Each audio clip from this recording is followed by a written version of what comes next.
First of all, ಅಭಿಯಣ್ಣ, I would like to thank you. ಯಾಕಂದ್ರೆ ಈ ಒಂದು ಪ್ಲಾಟ್ಫಾರ್ಮ್ ಕೊಟ್ಟಿದ್ದೀರಿ ಇದ್ರ ಬಗ್ಗೆ, ಈ ಕಲೆ ಬಗ್ಗೆ ಎಕ್ಸ್‌ಪ್ರೆಸ್ ಮಾಡೋದಕ್ಕೆ. I would like to thank you for that. ನನ್ನ ಹೆಸರು ಸುಬೋಧ್ ಪಿ ರಾವ್. ನಾನು ಮೂಲತಃ ಸಾಗರದವನೇ. ನಾನು 10ನೇ ಕ್ಲಾಸ್ ತನಕ ಸಾಗರದಲ್ಲೇ ಓದಿದ್ದು. ಲೇಟರ್ ನಾನು ಅಥವಾ ಬ್ಯಾಚುಲರ್ ಆಫ್ ಇಂಜಿನಿಯರಿಂಗ್ ಮಾಡಕ್ ಶಿವಮೊಗ್ಗ ಹೋದೆ. ಇವಾಗ ಕರೆಂಟಾಗಿ ನಾನು ಒಂದು ಐಟಿಗೆ ಶಿಫ್ಟ್ ಆಗ್ಬೇಕಂತ ಒಂದು ಐಟಿ ಕೋರ್ಸ್ ಮಾಡ್ತಾ ಇದ್ದೀನಿ. ಸೊ ನೀವು ಕೇಳ್ದಂಗೆ ಫ್ಲೂಟ್ ಫ್ಲೂಟ್ ಯಾವಾಗಿಂದ ಸ್ಟಾರ್ಟ್ ಮಾಡಿದೆ ಅಥವಾ ಫ್ಲೂಟಿನ ಜರ್ನಿ ಬಗ್ಗೆ ಮಾತಾಡೋದಾದ್ರೆ, ನಾನು 4ನೇ ಕ್ಲಾಸ್ ಇರ್ಬೇಕಾದ್ರೆ ನಾನು ಸ್ಟಾರ್ಟೆಡ್ ಲರ್ನಿಂಗ್ ಫ್ಲೂಟ್.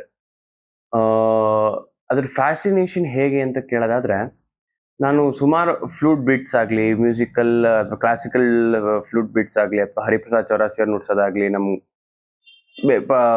ಬೇರೆ ಬೇರೆ ದೊಡ್ಡ ದೊಡ್ಡ ವಿದ್ವಾಂಸರು ನುಡ್ಸೋದ್ ಕೇಳಿದಾಗೆಲ್ಲ ನನಗೆ ತುಂಬಾನೇ ಒಂಥರ ಇದನ್ನ ಕಲಿಬೇಕಲ್ಲ, ಎಷ್ಟು ಮಧುರವಾಗಿದೆ ಇದು instrument, why can't I learn this ಅಂತ ಅನಿಸ್ತು.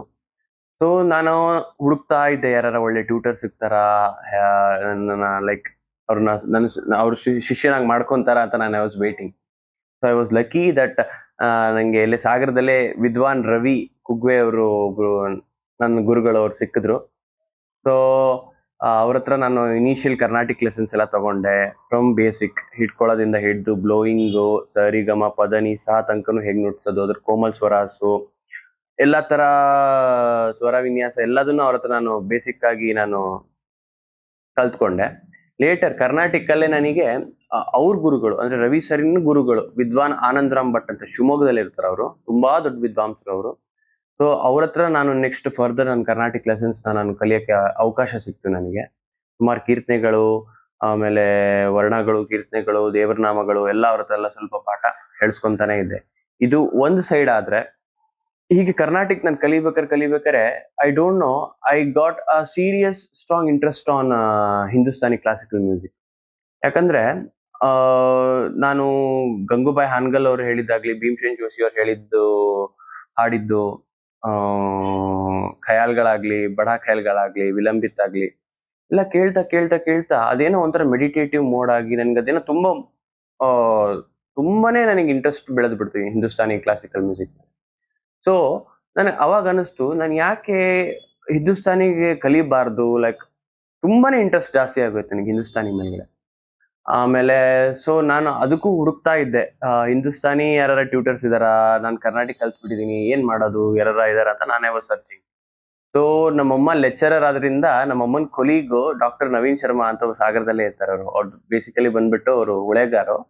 ಬಟ್ ಅವ್ರ ಹತ್ರ ನಾನು ಹಿಂಗ್ ರಿಕ್ವೆಸ್ಟ್ ಮಾಡ್ಕೊಂಡೆ, ಸರ್ ಹೀಗೆ ನಾನು ಕರ್ನಾಟಿಕ್ ಕಲ್ತಿದ್ದೀನಿ, ನಂಗೆ ಬೇಸಿಕ್ಸ್ ಎಲ್ಲ ಗೊತ್ತು ಫ್ಲೂಟ್ ಬಗ್ಗೆ, ಬಟ್ ನನಗೆ ಹಿಂದೂಸ್ತಾನಿ ಶಿಫ್ಟ್ ಆಗ್ಬೇಕು ಅಥವಾ ನನಗೆ ಅದ್ರಲ್ಲಿ ತುಂಬಾ ಇಂಟ್ರೆಸ್ಟ್ ಜಾಸ್ತಿ ಇದೆ ಅಂತ ಅವ್ನು ಕೇಳ್ಕೊಂಡಾಗ, ಶ್ಯೂರ್ ಮಾಡೋಣ, ನಾನು ಹೇಳ್ಕೊಡ್ತೀನಿ ಅಂತ ಹೇಳಿದ್ರು.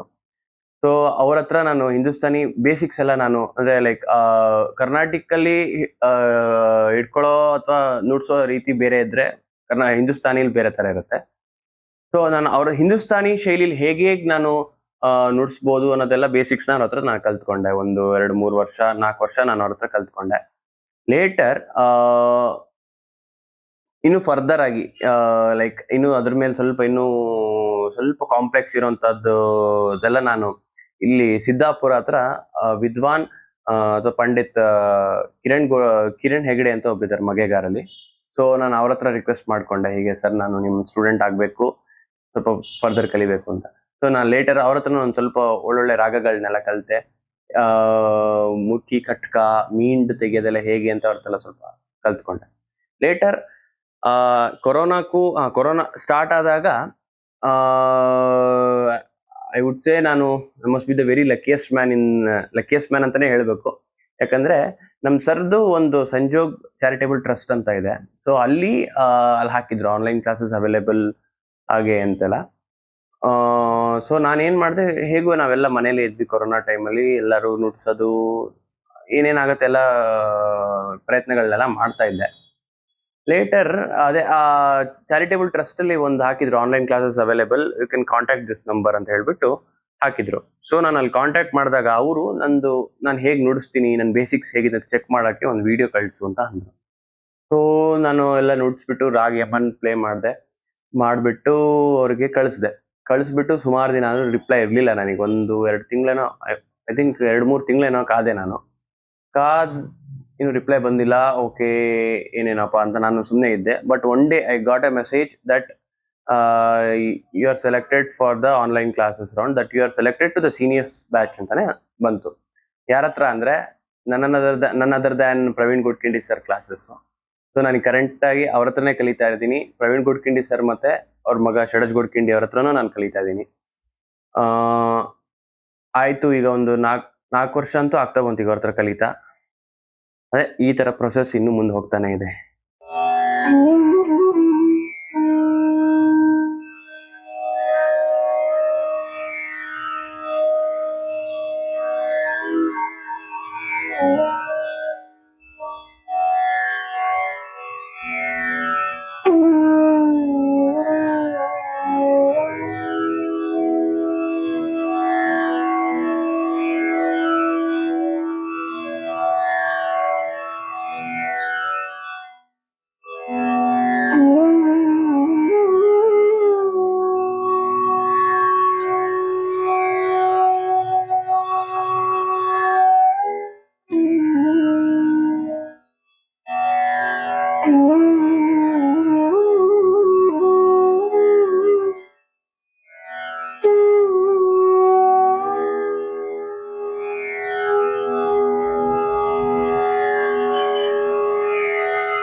ಸೊ ನಂದು ಫೇವ್ರೆಟ್ ರಾಗ ಬಂದ್ಬಿಟ್ಟು ನನ್ನ ಆಲ್ ಟೈಮ್ ಫೇವ್ರೇಟ್ ಅದು. ಯಾಕಂದ್ರೆ ನಾನು ಸ್ಟಾರ್ಟಿಂಗ್ ಅದೇ ರಾಗದಿಂದಾನೇ ಮಾಡಿದ್ದು, ರಾಗ್ ಯಮನ್. ಯಮನ್ ಲೈಕ್ ಅದಲ್ಲಿ ಸಂಪೂರ್ಣ ರಾಗ ಇರೋದ್ರಿಂದ ಲೈಕ್ ಗ್ರಿಪ್ ಸಿಗತ್ತೆ ನಮಗೆ ಒಂದು. ಮತ್ ಒಂಥರ ಆ ರಾಗ ಭಾವನೆ ತುಂಬಾನೇ ಅದು ಇಳಿತಾ ಇಳಿತಾ ಹೋದಂಗೆ ಇನ್ನು ಎಕ್ಸ್ಪ್ಯಾಂಡ್ ಆಗ್ತಾನೆ ಹೋಗ್ತಾ ಇತ್ತು. ಲೈಕ್ ಆಗತ್ತದು ಅಂತ ರಾಗ ಅದು. ಸೊ ಅದೊಂದು ನನ್ನ ಫೇವ್ರೇಟ್ ರಾಗ. ಅದು ಬಿಟ್ರೆ ಎಲ್ಲಾ ರಾಗನೂ ಇಷ್ಟನೇ, ಬಟ್ ನಂಗೆ ಮೋಸ್ಟ್ ಪ್ರಾಮಿನೆಂಟ್ ಅಂತ ಸ್ವಲ್ಪ ಅಪೀಲಿಂಗ್ ಅನ್ಸೋದು ರಾಗ್ ಪುರಿಯಾ ಧನಶ್ರೀ ಒಂದು. ಆಮೇಲೆ ಮಾರು ಬಿಹಾಗ್, ಅಫ್ ಕೋರ್ಸ್ ನೈಟ್ ಮಾರು ಬಿಹಾಗ್, ಮಾಲ್ಕೌನ್ಸ್, ಆಮೇಲೆ ಬೆಳಗಿನ ಜಾವ ಬಂದ್ರೆ ಜೌನ್ಪುರಿ. ಇವೆಲ್ಲ ರಾಗಗಳು ನನಗೊಂಥರ ಲೈಕ್ ತುಂಬಾ ಹತ್ರವಾಗಿರೋಂಥ ರಾಗಗಳು. ಲೈಕ್ ನುಡ್ಸ್ಬೇಕಾದ್ರೆ ತುಂಬಾ ಖುಷಿ ಅನ್ಸುತ್ತೆ. ನನ್ನ ಫೇವ್ರೆಟ್ ಸಾಂಗ್ಸ್ ಅಂತ ಬಂದ್ರೆ, ಅಥವಾ ಫಿಲ್ಮ್ಸ್ ಆದ್ರೂ ಆಗ್ಲಿ, ಬಾಲಿವುಡ್ ಯಾವ್ದಾದ್ರು ಆಗ್ಲಿ, ನಂಗೆ ಹಳೆ ಸಾಂಗ್ಸ್ ಸ್ವಲ್ಪ ಇಷ್ಟ ಆಗತ್ತೆ. ಯಾಕಂದ್ರೆ ಅದರಲ್ಲೆಲ್ಲ ರಾಗ ಬೇಸ್ಡ್ ಕಂಪೋಸಿಷನ್ಸ್ ಇತ್ತು, ಮತ್ತೆ ತುಂಬಾನೇ ಚೆನ್ನಾಗಿರೋಂಥ ಮೆಲೋಡಿ ಇತ್ತು ಅದರಲ್ಲಿ. ಸೊ ನಂಗೆ ಹಳೆ ಸಾಂಗ್ಸ್ ತುಂಬಾ ಇಷ್ಟ. ಮತ್ತೆ ರೀಸೆಂಟ್ ಕೇಳ್ತಿರ್ತೀನಿ, ನಾನೇನ್ ಹಾಗೇನ್ ಕೇಳಲ್ಲ ಅಂತ ಇಲ್ಲ, ಕೇಳ್ತಿರ್ತೀನಿ. ಇಂಗ್ಲಿಷ್ ಸಾಂಗ್ಸು ಕೇಳ್ತೀನಿ, ಬಾಲಿವುಡ್ ಸಾಂಗ್ಸ್ ಕೇಳ್ತೀನಿ, ಮೂವೀಸ್ ನೋಡ್ತೀನಿ. ಸೊ ಲೈಕ್ ನಾನು ಒಂದೇ ಕಡೆ ಸ್ಟಿಕ್ ಆನ್ ಆಗಿಲ್ಲ, ಎಲ್ಲದೂ ನೋಡ್ತಾ ಇದೀನಿ. ಲೈಕ್ ಕ್ಲಾಸಿಕಲ್, ಭಕ್ತಿ ಗೀತೆ ಬಂದ್ರೆ ಭಕ್ತಿ ಗೀತೆ, ಫಿಲ್ಮ್ ಸಾಂಗ್ಸ್ ಅಂದ್ರೆ ಫಿಲ್ಮ್ ಸಾಂಗ್ಸ್, ಆಲ್ಮೋಸ್ಟ್ ಎಲ್ಲಾ ತರದಲ್ಲೂ ನಾನು ಎಕ್ಸ್ಪೋಸ್ ಆಗಕ್ಕೆ ಇಷ್ಟಪಡ್ತಾ ಇದೀನಿ. ಸೊ ಹೀಗೆ ನಾನು ಈ ಕಲಿತಾ ನಾನು ಇದನ್ನ ಒಂದ್ ಕಡೆ ಇನ್ವೆಸ್ಟ್ ಮಾಡ್ಬೇಕು, ಅಥವಾ I want to put it this energy to the right side ಅಥವಾ ರೈಟ್ ಪಾತ್ ಅಂತ ಹೇಳೋದಾದ್ರೆ, ನಾನು ಕೆಲವೊಂದು ಕಾಂಪಿಟೇಷನ್ಸ್ಗೆಲ್ಲ ನಾನು ಪಾರ್ಟಿಸಿಪೇಟ್ ಮಾಡಿದ್ದೆ. ಸೊ VTU ಅಂತ, ವಿಶ್ವೇಶ್ವರಯ್ಯ ಟೆಕ್ನಾಲಜಿಕಲ್ ಯೂನಿವರ್ಸಿಟಿ, ಅಲ್ಲಿ ಅವರು ಸ್ಟೇಟ್ ಲೆವೆಲ್ ಒಂದು ಯೂತ್ ಫೆಸ್ಟಿವಲ್ ನಡೆಸ್ತಾರೆ. ಸೊ ಅದೊಂದು ಸಿಕ್ಕಾಪಟ್ಟೆ ದೊಡ್ಡ ಯೂತ್ ಫೆಸ್ಟಿವಲ್ ಅದು. Like more than 100 and 120 colleges, ಎಲ್ಲ ಕರ್ನಾಟಕದಲ್ಲಿ ಯಾವ್ಯಾವ ಕಾಲೇಜಸ್ ಇದೆ ಟೆಕ್ನಿಕಲ್ ಯೂನಿವರ್ಸಿಟಿ ಅಂಡರ್ ಬರೋದು, ಸೊ ಅವರೆಲ್ಲ ಬಂದಿರ್ತಾರೆ. ಅವರೆಲ್ಲ ಬಂದ್ಬಿಟ್ಟು ಅಲ್ಲಿ ಕಾಂಪಿಟೇಷನ್, ಲೈಕ್ ಬೇರೆ ಬೇರೆ ಇದರಲ್ಲಿ ಕಾಂಪಿಟೇಷನ್ ನಡೀತಾ ಇರತ್ತೆ. ಸೊ ನಾನ್ ಬಂದ್ಬಿಟ್ಟು ನಾನ್ ಪರ್ಕಷನ್ ಅಂತ ಹೇಳ್ತಾರೆ. ನಾನ್ ಪರ್ಕಷನ್ ಅಂದ್ರೆ wind instruments, with the instrument which don't have any percussion or rhythm in that. So ಅದಕ್ಕೆ ನಾನ್ ಪರ್ಕಷನ್ ಅಂತಾರೆ. ಸೊ ನಾನು ಕಾಂಪಿಟೇಷನ್ ನಾನು ಪಾರ್ಟಿಸಿಪೇಟ್ ಮಾಡಿದೆ. ಸೊ ಅಲ್ಲಿ ಪಾರ್ಟಿಸಿಪೇಟ್ ಮಾಡೋದ್ರಿಂದ ನನಗೆ ಅಲ್ಲಿ ಬ್ರಾನ್ಸ್ ಮೆಡಲ್ ಬಂತು. ಅದರಲ್ಲೇ ಮತ್ತೆ ಫೋಕ್ ಆರ್ಕೆಸ್ಟ್ರಾ ಅಂತ ಒಂದು ಬರುತ್ತೆ, ಫೋಕ್ ಆರ್ಕೆಸ್ಟ್ರಾ, ಅಲ್ಲಿ ನನಗೆ ಸಿಲ್ವರ್ ಮೆಡಲ್ ಬಂತು. ಸೊ ಅದು ಹೇಗಂದ್ರೆ 100 120 ಕಾಲೇಜಲ್ಲಿ, like I was the second one and third one in this both fields, that is non percussion and folk orchestra. So ಅದಲ್ದೇನೆ ಡಿಸ್ಟ್ರಿಕ್ಟ್ ಲೆವೆಲ್ ಯೂತ್ ಫೆಸ್ಟಿವಲ್ ಅಂತ ನಡೀತು ಶಿವಮೊಗ್ಗದಲ್ಲಿ. ಸೊ ಅಲ್ಲೂ ನಾನು ಗೋಲ್ಡ್ ಮೆಡಲ್ ತಂದೆ. ಅಲ್ಲೂ ನಾನು ನಾನ್ ಪರ್ಕಷನ್ ಇದಕ್ಕೆ ಗೋಲ್ಡ್ ಮೆಡಲ್ ತಂದೆ. ನಮ್ಮ ಕಾಲೇಜ್ ಹೆಸರು ಬಂತು ಅವಾಗ. ಸೊ ಇದನ್ನೆಲ್ಲ ನೋಡ್ಬಿಟ್ಟು ನಮ್ಮ ಕಾಲೇಜವರು ನನಗೆ 2023 ಬೆಸ್ಟ್ ಅಚೀವರ್ ಇನ್ ಮ್ಯೂಸಿಕ್ ಅನ್ನೋ ಒಂದು ಅವಾರ್ಡ್ ಬೇರೆ ನನಗೆ ಪ್ರೆಸೆಂಟ್ ಮಾಡಿದ್ರು. ಸೊ ಇನ್ನೂ ನಾನು ಲೈಕ್ ಇದೇನು ಅಲ್ಲ ಅಂತೀನಿ, ಇವೆಲ್ಲ ಮಾಡಿದ್ ಏನು, like it is zero.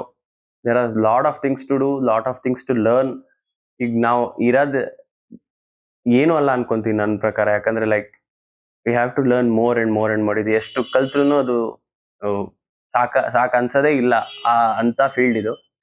So ಈಗ ನನ್ನ ಮೋಟೋ ಬಂದ್ಬಿಟ್ಟು ಲೈಕ್ ಕರೆಕ್ಟಾಗಿ ಈ ವಿದ್ಯೆನ ಕರೆಕ್ಟಾಗಿ ಕಲಿಬೇಕು ಅನ್ನೋದೇ ನನ್ನ ಮೋಟೋ ಇರುತ್ತೆ.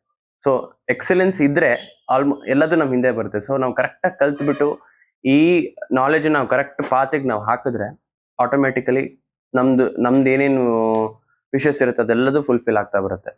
ಸೊ ಸದ್ಯ ಇಷ್ಟು ಹೇಳ್ಬೇಕಂತ ಅನ್ಕೊ.